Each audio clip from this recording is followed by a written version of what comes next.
салому дуруди бепоён ба ҳамаи шумо мухлисони азизи телевизиони варзиш. Ин барномаи дар шабакаҳои иҷтимоист. Ман Фирдавси хурсандам. Рафтем.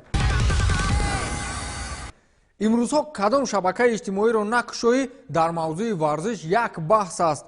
қиссаи Роналдову Маурисио Сарри. воқеан миёни онҳо чӣ гузаштааст? Роналду дар воқеъ бо сармураббӣ ба қавле туғрӣ намегирад ё дар умум унҷо чӣ гап аст? ман имрӯз тасмим гирифтам то ҳамаи паҳлӯҳои ҳамин мавзӯъро ба шумо расонам. яъне имрӯз фақат дар ҳамин мавзӯъ гап мезанем. албатта ман низ дар такя ба расонаҳои иттилоотии варзишии боэътимод ба шумо далелҳо меорам. Рафтем. чунин ба назар мерасад ки дастаи Ювентус ба проблемаи ҷиддӣ рӯбарӯ шудааст. ситораи асосии даста ба қавле девонагӣ мекунад ва баъди ивазшавӣ бозӣ хотима наёфта майдонро тарк месозад. ҳама чӣ дар Москва оғоз ёфт ва ҳамоно идома дорад.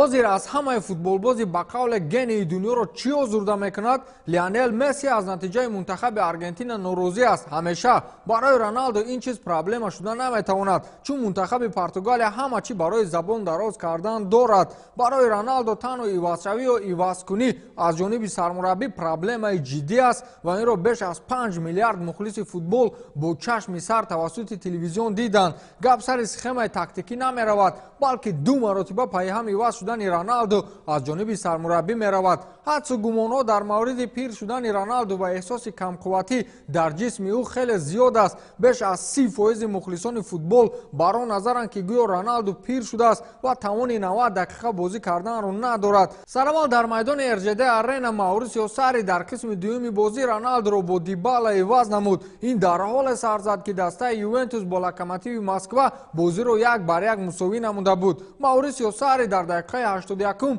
Роналдоро бо Дибала иваз намуд. баъди 12 дақиқа ҳамдастаи Криш Дуглас Коста голи ғалабаоварро зад ва бартарии бианконерҳоро таъмин сохт. вақте Роналдоро иваз кардан, дар он ҳангом ҳама дар чеҳраи Роналдо як нав норӯзигӣ аз кори сармураббиро медиданд. замони майдонро тарк кардан, Роналдо дасти Маурисиоро нафишурд ки ин интиқоди шадиди мухлисони Туриниро бар зидди ӯ барошуфт. ин аввалин нофаҳмӣ миёни бозингари португалӣ ва сармураббии итолиёвӣ аст. баъди бозӣ ҳолати мазкурро дар нишасти матбуотӣ аз Сарри пурсиданд ки мутахассиси итолиёвӣ ин ҳолатро чунин шарҳ дод.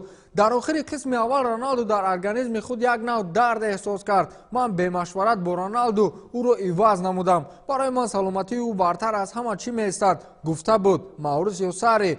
аммо ин ҷавоб рӯзноманигоронро қонеъ намекард ва ҳар рӯз қариб дар ин маврид мақолаву хабарҳо чоп мекарданд ва мегуфтанд ки суханҳои Сарри дурӯғ аст ва миёни ӯву Роналду чӣ нофаҳмие вуҷуд дорад. ҳадсу гумонҳои журналистон дар мавриди нофаҳмӣ бори дигар дар бозии баъдӣ ки дар доираи даври 12-уми чемпионати Италия миёни Ювентусу Милан буд исбот шуд. ин навбат дар дақиқаи 55 боз дар ҳолати мусовӣ Сарри Роналдоро бо Дибала иваз кард. то баромадани Роналдо аз майдон ҳамагон чашм ба ӯ медӯхтанд ки ин навбат бо Сарри чӣ муносибат мекунад. ӯ наздик шуд ва боз ҳам такрори ҳамон амал дасти сармураббиро нафишурд ва чӣ сухане гуфту гузашт. инро рӯзноманигорон баъди як рӯз бо наворҳои тадриҷӣ маълум сохтанд ки Роналду ба Сарри чӣ гуфтааст. ӯ гуфтааст ки аз Сарри роҳ ҳам даф шав. болои сӯхтан Акоб ҳоло бозӣ хотима наёфта, аниқтараш то 3 дақиқа мондан Роналду қаҳролуд майдонро тарк намуд. дар нишасти матбуотии баъди бозӣ барои Сарри аввалин суол маҳз ҳамин буд: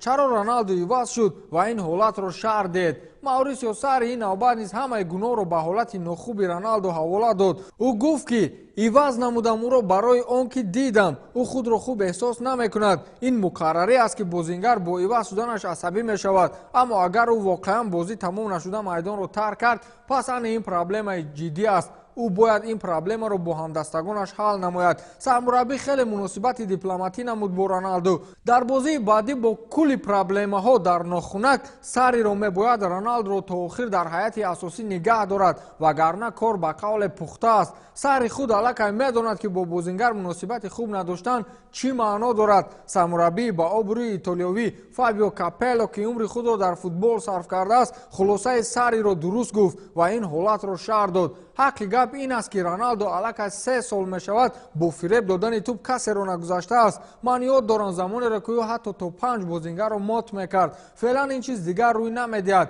дуглас коста ва пауло дибала ҳоло дар ҳолати хуби варзишӣ қарор доранд ва онҳо қудрати гузариши бозингаронро низ доранд. аз ин хотир ман ба ҷои сайр мешудам дар утоқи либоси баскунӣ бо ӯ ҳарф мезадам ва мегуфтам ки ӯ бояд ҳамдастаҳояшро эҳтиром намояд. агар ман ӯро иваз мекунам ин танҳо ба хотири ғалаба кардан аст, гуфтааст Фабио Капелло. аз ин гапу калочаҳо бармеояд ки ин ҷо Роналдо ноҳақ аст, чун Пауло Дибаларо мисле ки эҳтиром надорад ва аз ивазаш бо ӯ худро каме паст аз Дибала мегирад. болои ин сармураббӣ ҳақ аст ва аз суханони ӯ набояд сар кашид. ҳамчунин мухлисон низ як эътиқоди худро аз бозингари дастоне ба монанди Роналду мекананд. аз ҷониби Роналду то ҳол ягон ҷавоби дақиқ нашудааст. фақат ӯ дар саҳифаи твиттери худ навишт ки бозии мушкил ғалабаи даркорӣ.